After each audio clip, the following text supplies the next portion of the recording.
All right, I want to talk to you today about the concept of leading by example, because this is another one of those like generic bits of advice that come from the corporate world for corporate leadership training, which doesn't land for business owners. It's not enough. There's a lot more nuance to it for business owners. Um, so this is what happens, right? So every time we do a training about leadership and we say what makes a good leader, someone will always be like, they lead by example. Like, yay, good leadership.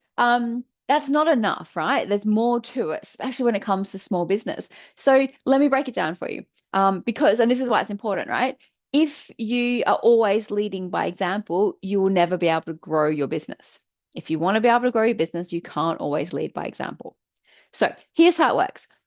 When you start a business, you do start leading by example because you do everything. You wear all the hats, you know how to do all the stuff. And same thing when I started Street PR, I did everything myself and eventually hired people to do bits and pieces of the work that I was doing.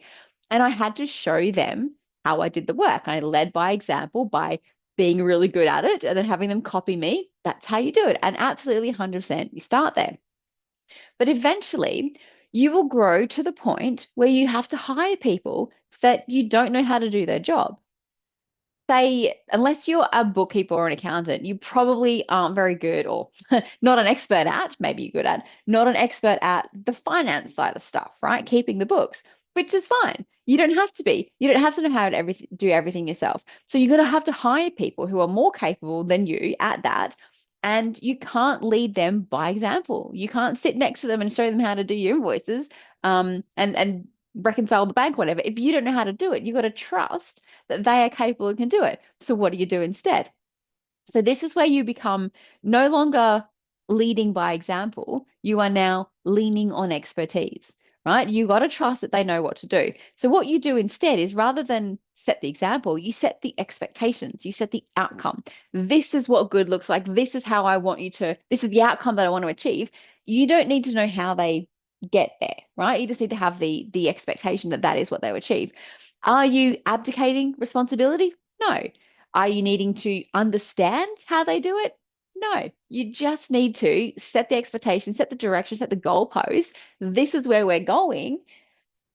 Let them get there themselves, right? So, forgot what I was going to say next. 1 minute, please. Oh yeah. So where do you lead by example? So you're leaning into expertise, um, trusting their capability, but you still lead by example in certain areas. And those are things like your attitudes. How do you cope when things go wrong? How do you deal with pressure?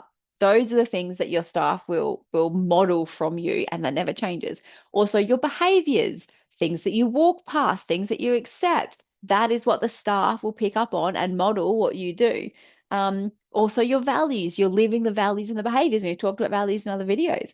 Um, those are the things that you continue to model and lead by example. You're demonstrating the culture, the values, the attitudes, behaviors of the business and how you want your people to be. That is where you keep leading by example, definitely. But when you get to the technical skills, it's no longer about the technical ability of you as a leader because it now becomes the people skills. And as a leader, your job is no longer to be the expert at everything. Your job is to influence people without having to show them how it's done, without having to be the one that does everything. Because if you are still doing everything, if you are the expert in all the parts of your business, you don't have a business, you have a job. Your business will never grow past your own capability. If you want to have a bigger business and maybe step back one day, you have to hire people around you who are better than you at the things that you're not doing anymore.